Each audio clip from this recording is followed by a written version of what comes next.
You now have the floor, sir. Thank you, Mr. President of the General Conference, Madam Director General, Honorable Ministers, distinguished delegates, Excellencies, ladies and gentlemen. It is my great pleasure to present to the 38th session of the General Conference the oral report of the Executive Board on its own activities and on program implementations for the 2014-2015 biennium. The written report for this item is contained in document 38C9. Part 1 of this document contained the report of the Board of its own activities for the biennium, including its method of work, while Part 2 outlines the implementations of document 37C5 together with results achieved in the previous biennium. In this regard, I am also pleased to introduce to the General Conference the report of the Director General on the activities of the organization in 2012-2013 as contained in document 38C3, which is customarily presented by the Chair of the Executive Board.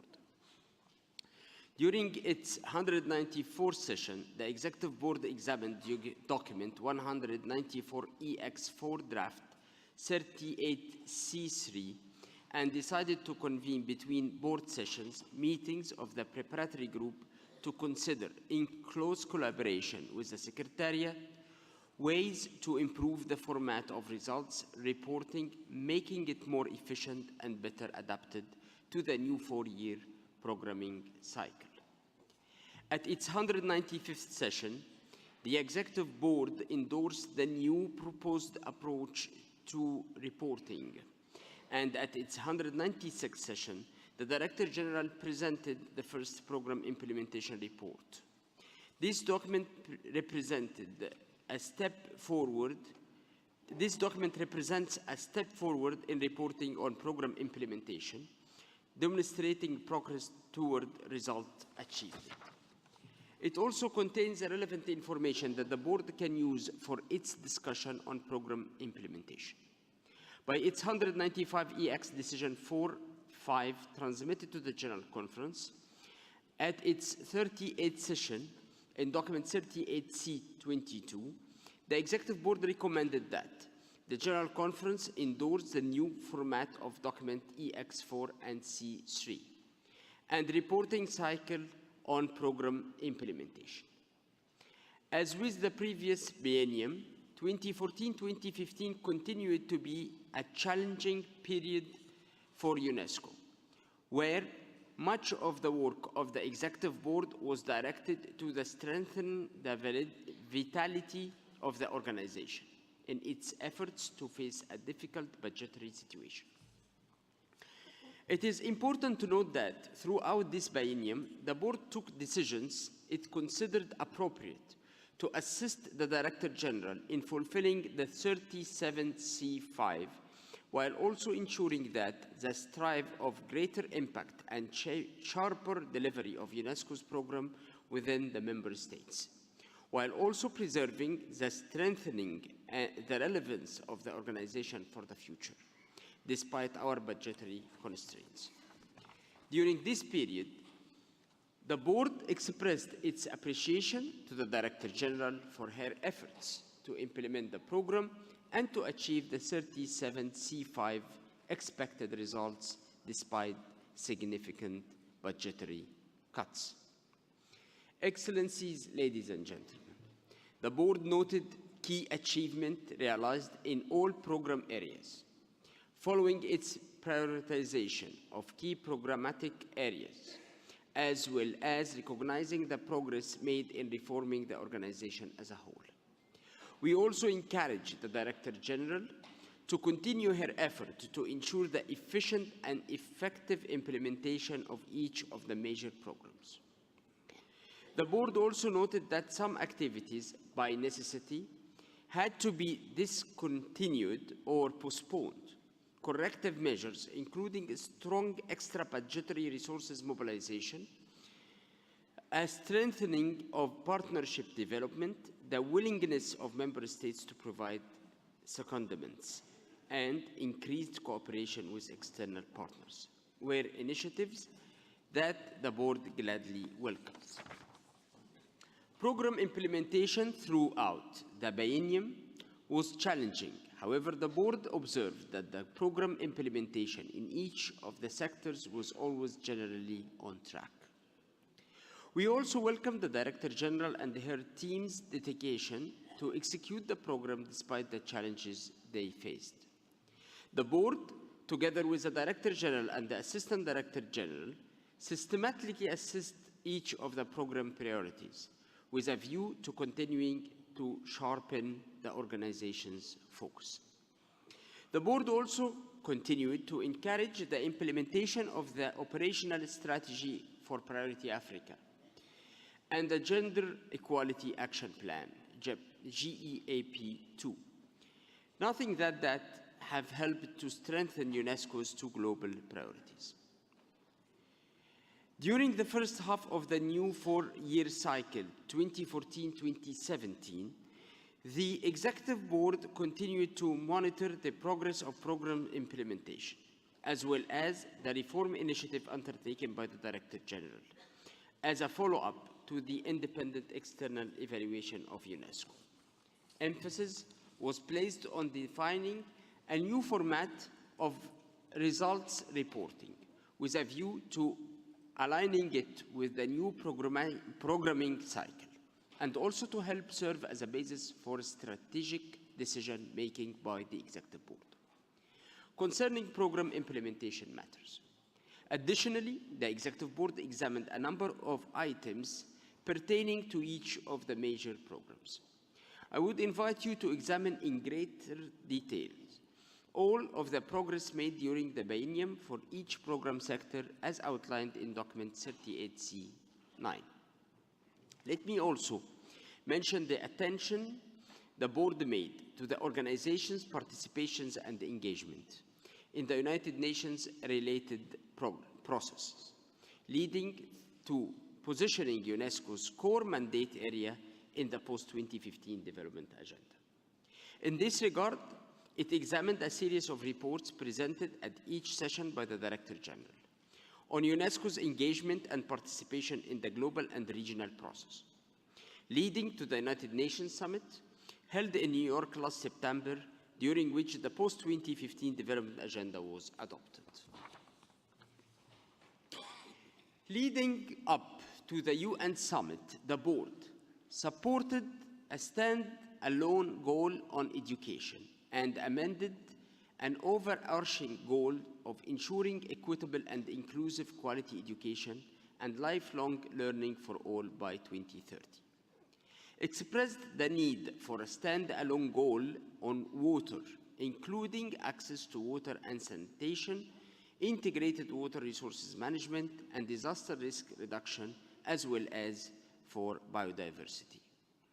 Highlighted the need to prioritize the marginalized and vulnerable ground of society to ensure equality and equity, as well as to empower youth. Strongly pledged for the recognition in the post-2015 development agenda of the key role of culture as an enabler and driver of sustainable development, and also emphasized the need for including freedom of expression and the media and for reducing the digital divide. It is my belief that these requests have been at least partially fulfilled by the 2030 agenda. Board members are also considered it important to develop steps and strategize to achieve the SDGs, as well as to define a framework for action at both regional and national level to monitor the implementation of the targets. It provides a series of strategic guidelines to be implemented by the Secretariat with a view to further raising the awareness of member states and ensuring that the thematic areas of education, the science, culture, and communication and information were properly reflected in the post-2015 development agenda.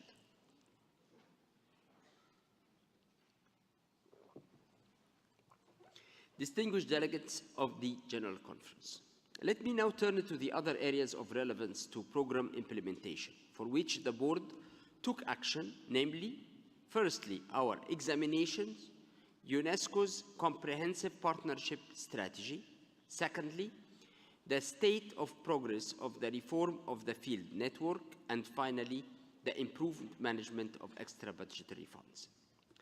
A comprehensive reform of UNESCO's field network was approved by the General Conference at its 36th session, while Phase 1 of the field reform was implemented in Abuja, Dakar, Harare, Nairobi, and Yaoundé, and another 11 national offices. Unfortunately, the current financial constraints of the $507 million expenditure plan of 2014-2015 did not allow for the implementation of the field network reform in other regions.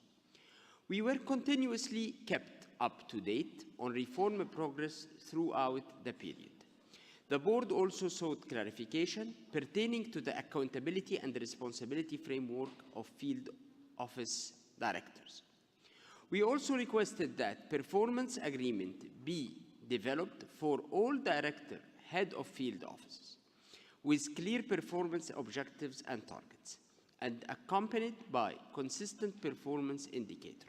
In order to ensure this accountability and responsibility, finally, the board raised its concern relative to the size and sustainability of the current field network within the expenditure plan, and emphasized the importance of UNESCO's presence in the field along with other United Nations agencies.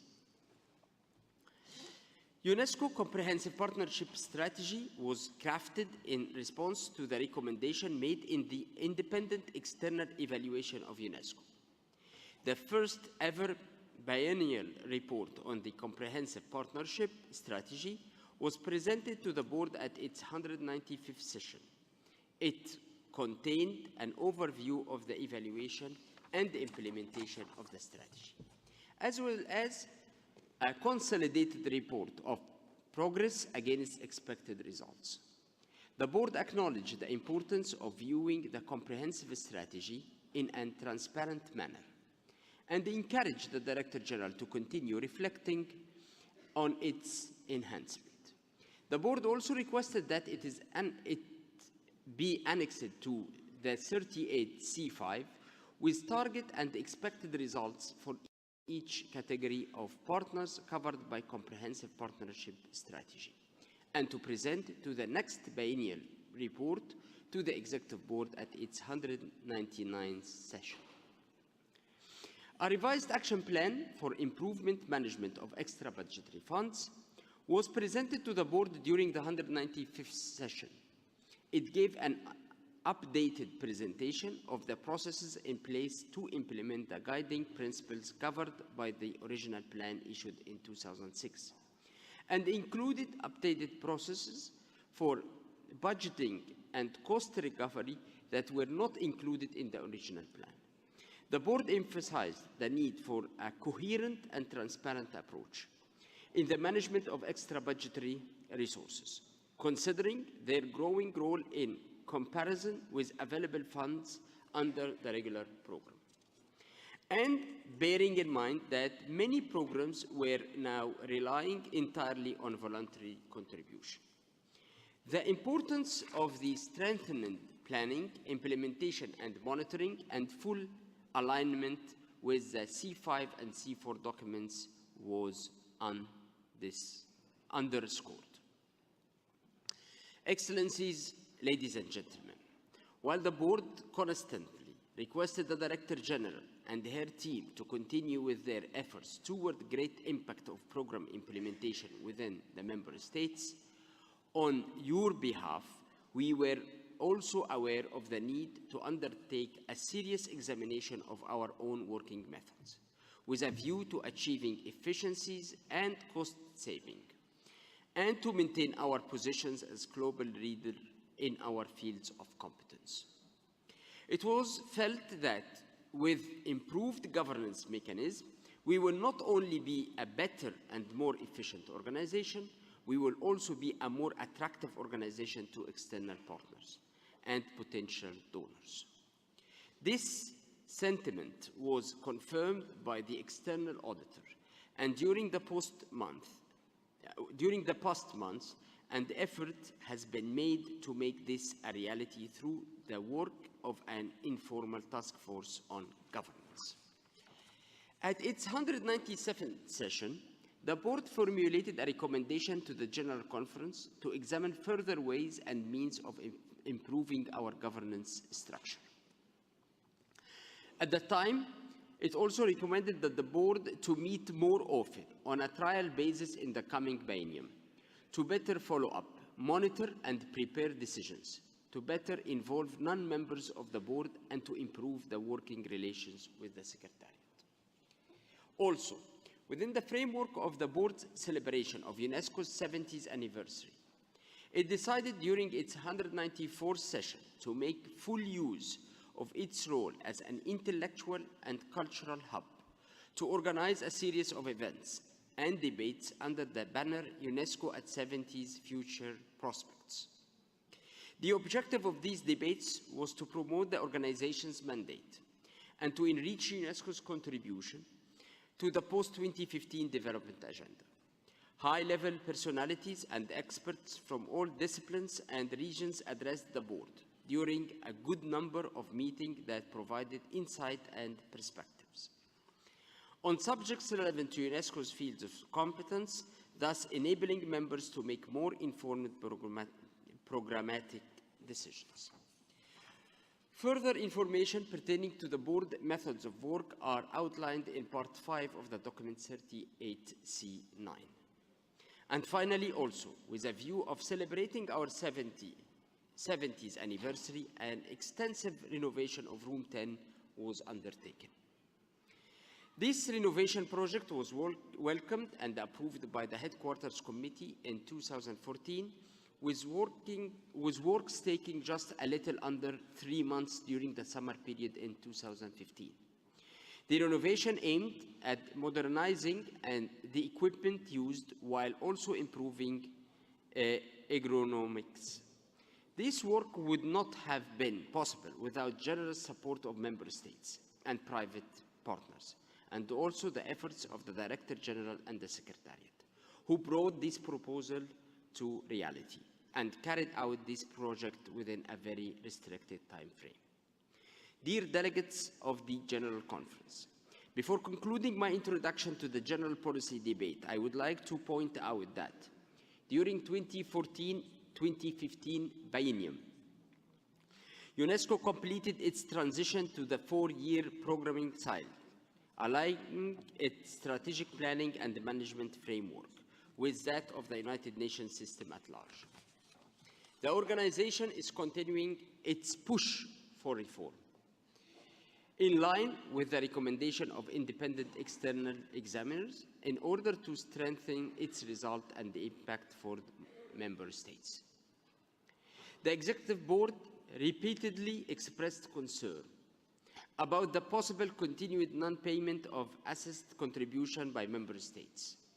It also recognized the negative impact that such a cash flow shortfall has on UNESCO's ability to deliver effectively in its area of competence, especially during time when the post-2015 Agenda for Sustainable Development was being approved at the United Nations.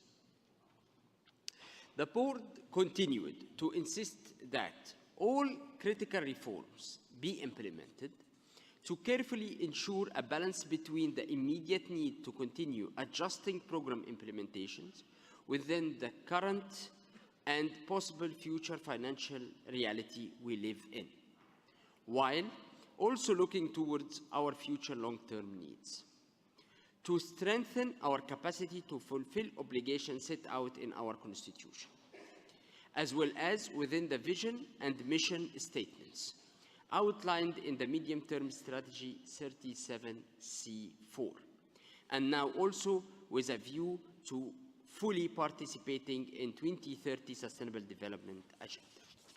With these words, I am pleased to announce that the Executive Board recommends to the General Conference that it endorse our report as outlined in document 38C9. Thank you very much.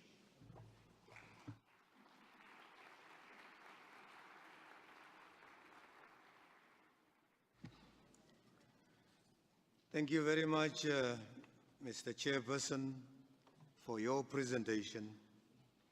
Allow me to congratulate you for the work accomplished by the Executive Board under your leadership over the past biennium.